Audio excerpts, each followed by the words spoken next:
Dukha dukha Luloga ma sembire kama chana lo sembire kama se dukha ajaderi dui. Erelu dui la re kama leve. Se dukha ri jone kama depression ma phit pho siat that ma ja pho. Siat tataya ya de nilan ne ne dui ya. Myat Swa Bhuya pe tha de general point karo ba taung so lo shin. Be ya ma mye bu de takhana be so de atwei le ne thi kha ma. Sin ya de atain da takhu ko aida ne khu kan kawel tha thi atwet jaung ko siat that ma depression phit de soda mashi bu. Siat that de nain ja twa da myo mashi bu de. Khu kan nain ne.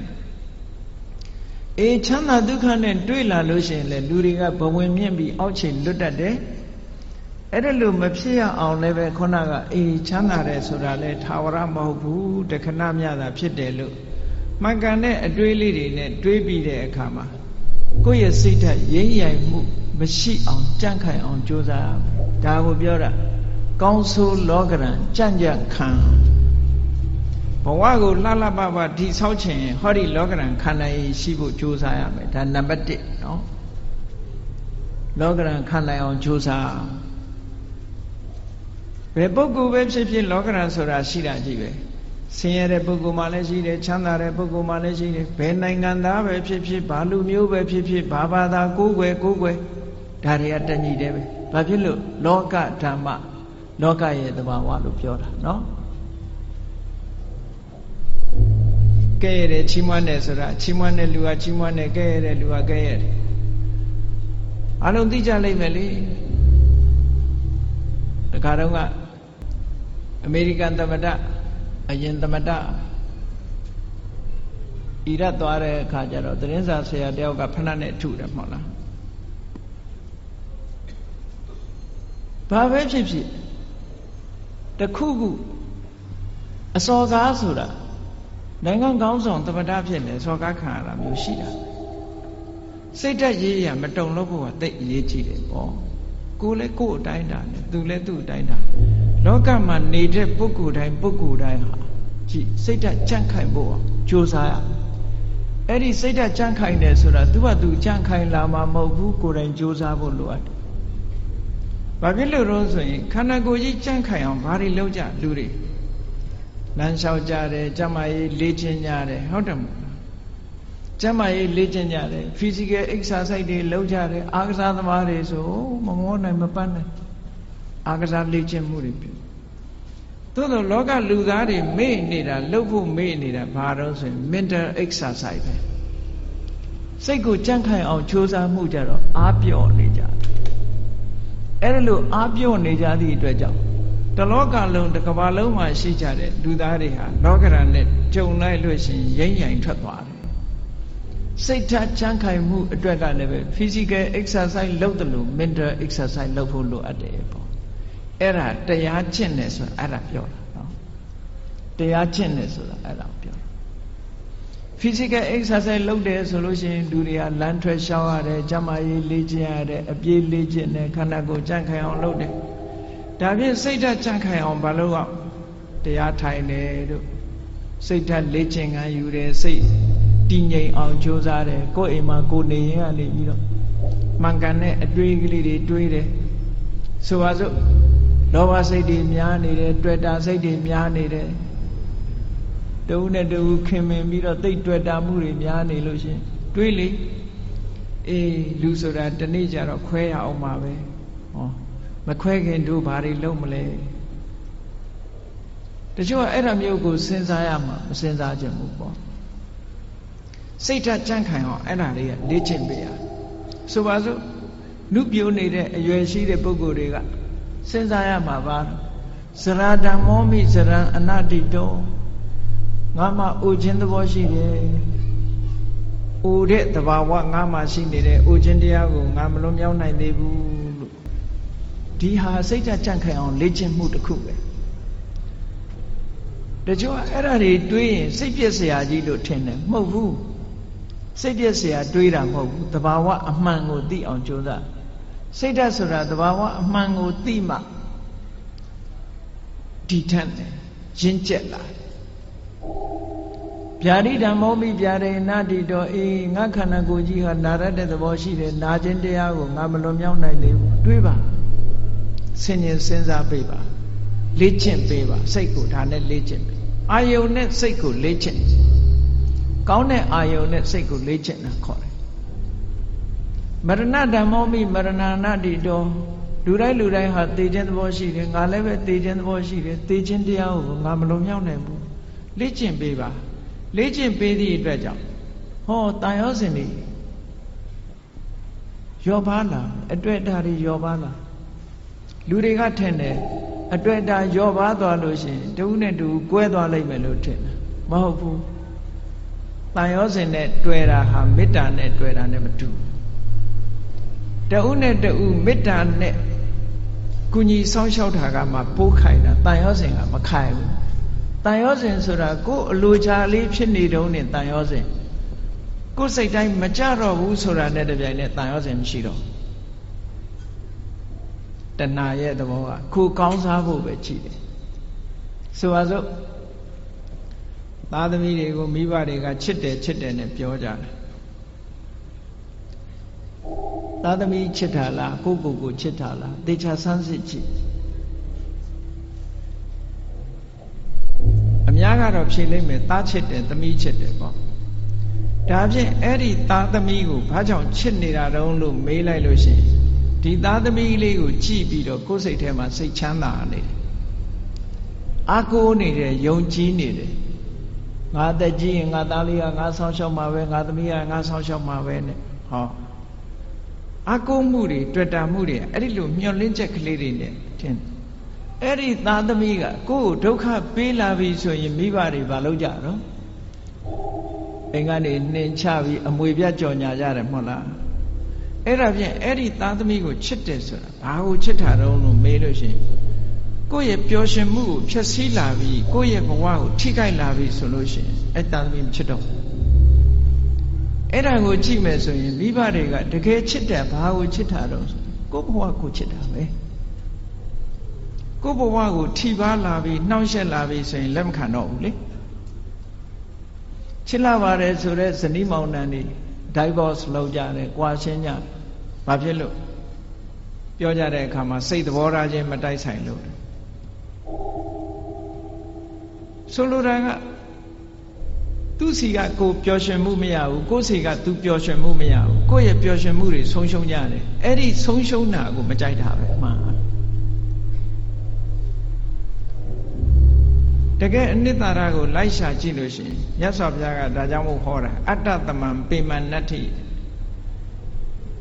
ကိုယ်ချစ်တာလောက်တခြားကိုယ်အချစ်နဲ့တူတဲ့အချစ်ဆိုတာမရှိဘူးလို့ဒီလိုပြောတာဒါတကယ်ကိုအစစ်အမှန်ကိုဟောဒါကြောင့်မို့လို့မေတ္တာဆိုတာကတော့အဲ့ဒါမျိုးမဟုတ်ဘူးတဏှာကရယူလို့တယ်ခံစားလို့တယ်ဒါတဏှာချစ်မေတ္တာချစ်ဆိုတာကအဲ့ဒါမျိုးမဟုတ်ဘူးသူများအတွက်ပေးဆက်ခြင်းမေတ္တာချစ်ကသူများအတွက်ပေးဆက်တယ်တဏှာကကိုယ့်အတွက်မေတ္တာကသူ့အတွက်လှုပ်တာကပို့ပြီးတော့ခိုင်မြဲတယ်ဘာဖြစ်လို့လို့ဆိုစဉ်းစားရတယ်သူ့အတွက်စဉ်းစားတာကိုယ့်အတွက်မစဉ်းစားဘူးဟိုတစ်ဖက်ကလည်းမေတ္တာနဲ့ဆိုရင်သူ့အတွက်စဉ်းစားတယ်ကိုယ့်အတွက်မစဉ်းစားဘူးအဲ့ဒီတော့သူ့အတွက်ဆင်ပြေးနေလို့ရှိရင်ဟောမကွဲမကွာဖြစ်တာပေါ့ဟိုလူကလည်းငါအတွက်စဉ်းစားတယ်ဟိုလူကလည်းငါအတွက်စဉ်းစားတယ်နှစ်ဦးကိုယ့်အတွက်ကြီးပဲစဉ်းစားတယ်လိုဘပြည့်နေတဲ့အချိန်မှာတော့ကိုယ့်အတွက်ဖြစ်နေရင်ခြေနဲ့တယ်ကိုယ့်အတွက်မဖြစ်တာနဲ့တပြိုင်နက်ခွဲကြရောအဲ့တော့မေတ္တာချစ်နဲ့တဏှာချစ်ဟာ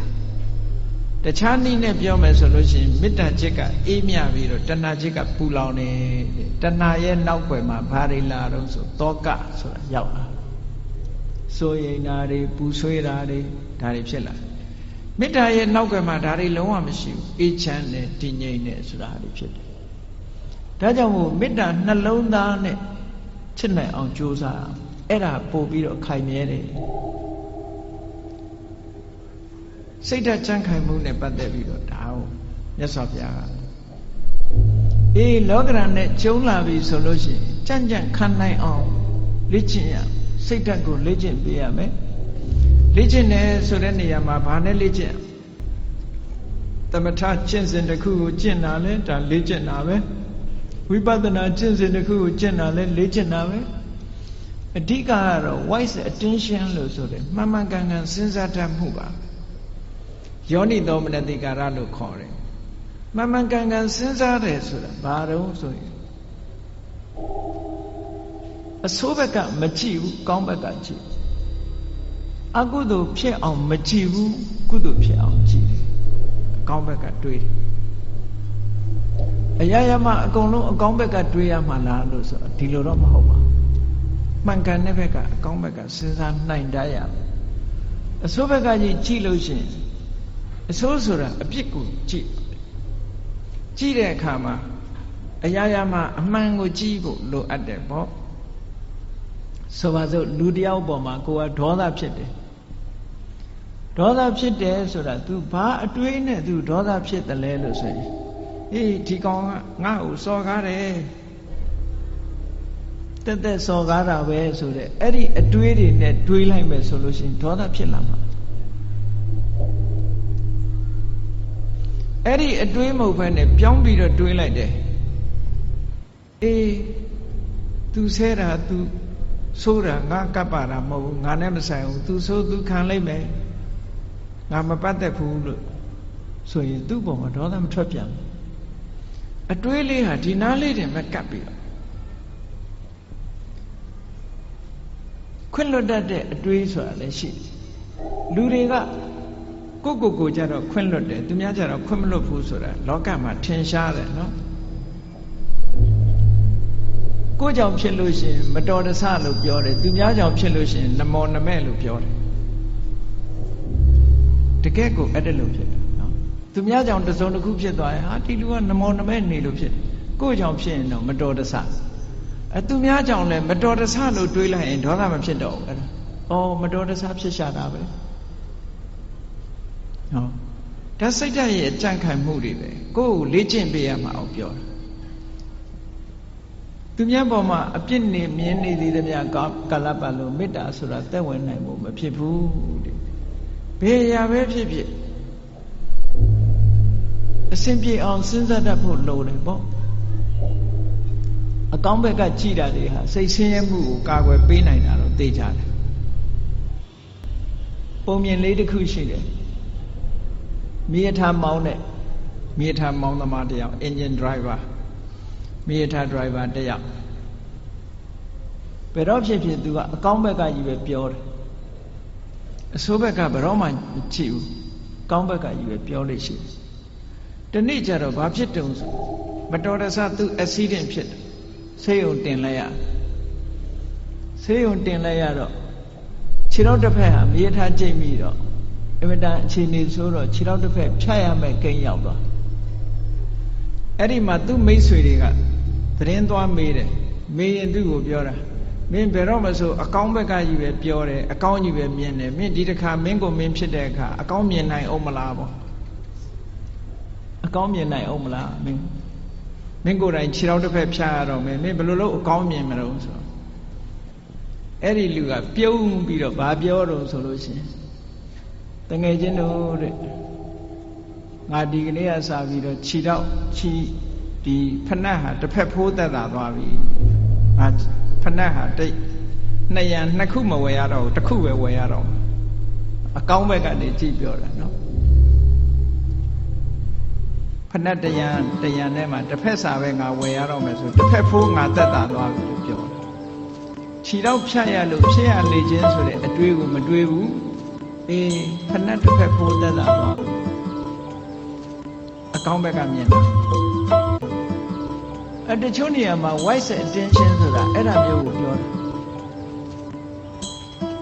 တစုံတစ်ခုဖြစ်လာလို့ရှိရင်စိတ်ဆင်းရဲနေမဲ့အစား